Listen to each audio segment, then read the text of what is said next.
Hi everyone and welcome back. So ignore I have flour everywhere. I've been doing sourdough today and I'm going to bring you along for a candy recipe because I really want to make some candies and also different types of cookies. I just want to be the most Christmassy mom and house I can be this year as far as baking and cooking. So I'm going to try to bring you along for as many recipes as I can. And the kids are being good. My girls are. So let's do this. Today it's going to be cinnamon candy.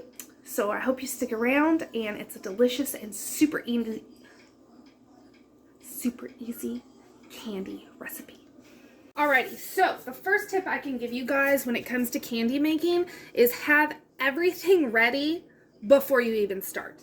I cannot stress that enough. So I have a this is a 10 by 15, not a 9 by 13. A 10 by 15 sheet pan that I have greased, then put parchment on, and then greased. And you can see the butter. That is what I use. You could use a different oil, vegetable oil, if you'd rather do that, or even spray. But you want to make sure to grease both underneath and on top of the parchment, and don't use wax because wax paper does not like to stand up to a high heat, and this is going to get very hot. The second thing you want is a nice heavy bottomed pan. Medium size is fine for the amount that we are doing, and then a candy thermometer.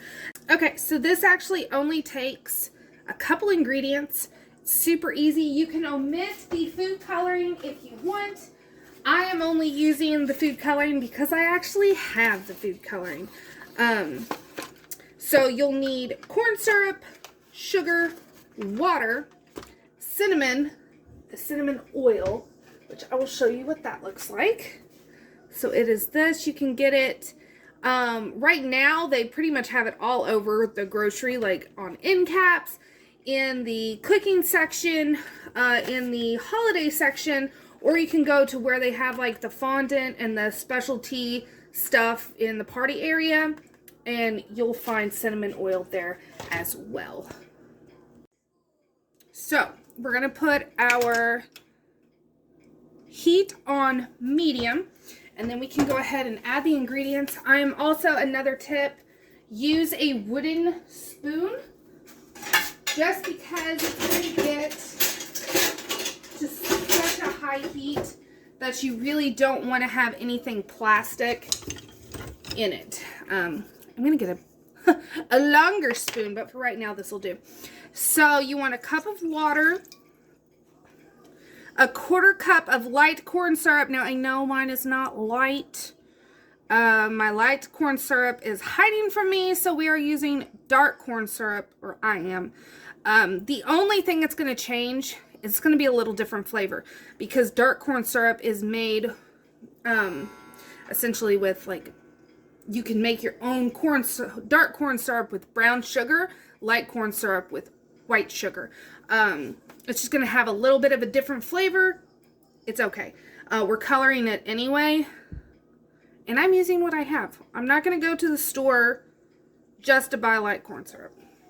So 1/4 cup of that, and then 2 cups of just regular sugar. And then I'm just going to stir until everything is dissolved, and then I'll bring you back. Okay, so once everything looks pretty much dissolved and before it starts getting super hot, you want to go ahead and add your candy thermometer. You don't want your thermometer, you want to make sure it is not touching the bottom of your pan, because that is not going to give you an accurate reading.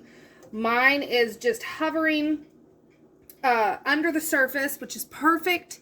You want the tip of it, so you want like all this to be submerged. You just don't want it touching. And that's what's great about this clip. So I'm just going to continue to eyeball it. You don't have to keep stirring. I'm just making sure everything is for sure dissolved. But you don't have to stir it. You just want to watch it because this is going to be an extremely hot liquid that's on your stove. We want it to get to 300 degrees Fahrenheit, which is going to be hard crack stage. Some thermometers, I used to have an old thermometer that actually had soft ball, hard ball, soft crack, hard crack on the thermometer. But this one actually has it on the little cover. It has all the different degrees right there on it. But we want 300 degrees. And so we're just going to keep watching. And then I already have my food coloring ready. And I also have my cinnamon oil ready. So I wanted to tell you, for a mild cinnamon candy, you want about a half a teaspoon of cinnamon oil. We aren't those people. We like it spicy, so I have 1.5 teaspoons of cinnamon oil. So 3 times the amount of a mild cinnamon candy. So if you like it hot, add more cinnamon oil. If you don't like it hot, add less cinnamon oil. But I think that a half a teaspoon is a pretty good mild cinnamon oil. I'm just not that person. We're going to use 1.5. So I have those sitting here ready. I'm just going to eyeball this until we hit 300, and then I'll bring you back for the super quick next step. Okay, I can't stress this enough that once you get past like 250 degrees Fahrenheit, it starts going a lot quicker. So this has been going for about 30 minutes. You can see it has changed its consistency. And as soon as it hits 300, we're going to take it off the burner. And I'm going to put it on the back burner away from me, because you do not want to have your head directly over top of this whenever you put in that cinnamon oil, because you will clear your sinuses. Okay, so we are at 300 degrees.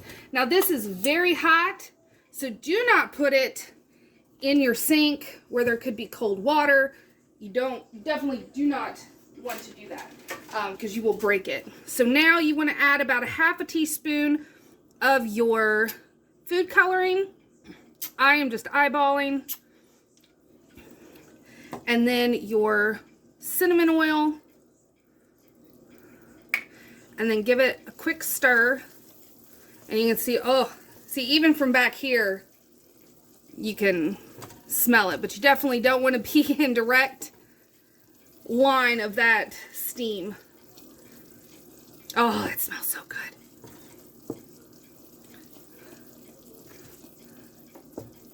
And it's a nice, pretty color. Okay, and now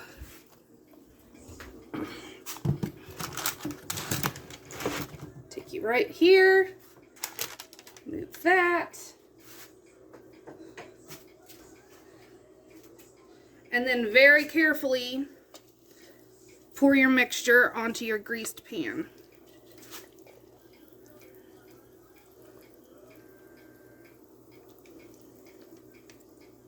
And I try to help it along by going ahead and trying to get it all over, because we are going to spread it out over the parchment.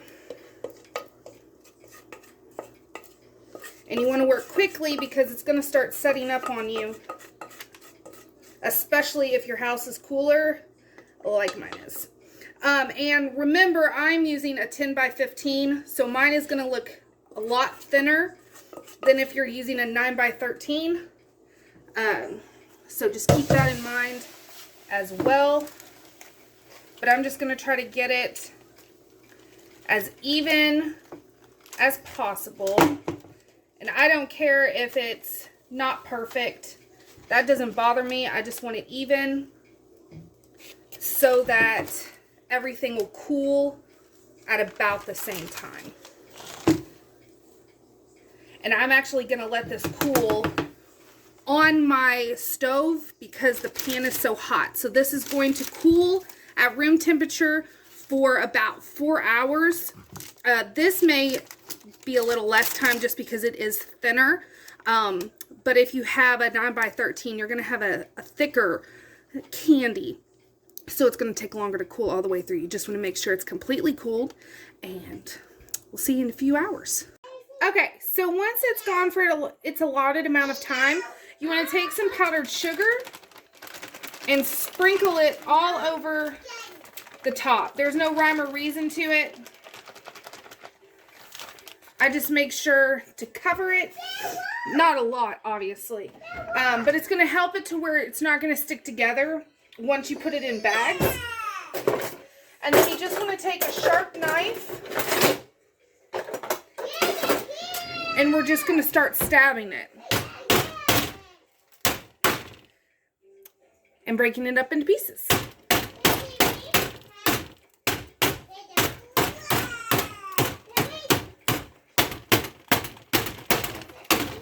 Now, I like to keep some of the pieces on the bigger side, so you can just do whatever you prefer, and that's it. That is literally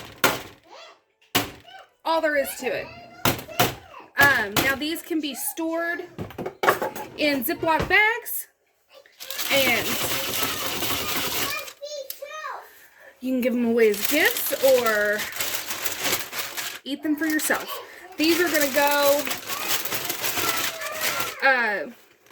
just with my husband to snack on while he's at work. If he wants to share, he can. If not, also fine.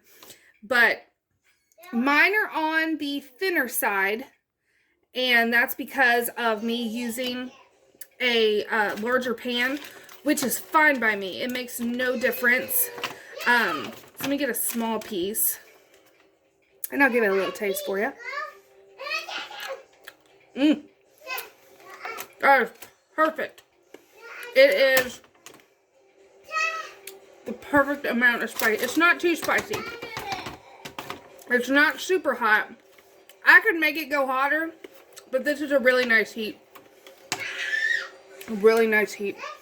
So, I hope you enjoyed this video, and I will see you all next time. Thanks for watching.